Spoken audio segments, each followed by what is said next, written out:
Hi there everybody, it's UK independent demonstrator Halsey here from slimandstylish.com. Unfortunately today I'm having to make a card using the Here's a Card and Beautiful Day stamp sets that I suppose the current situation we're in, we all might have to make.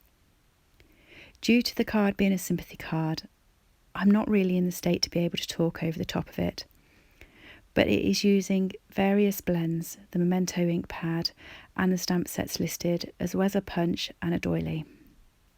Hopefully you enjoy watching the technique.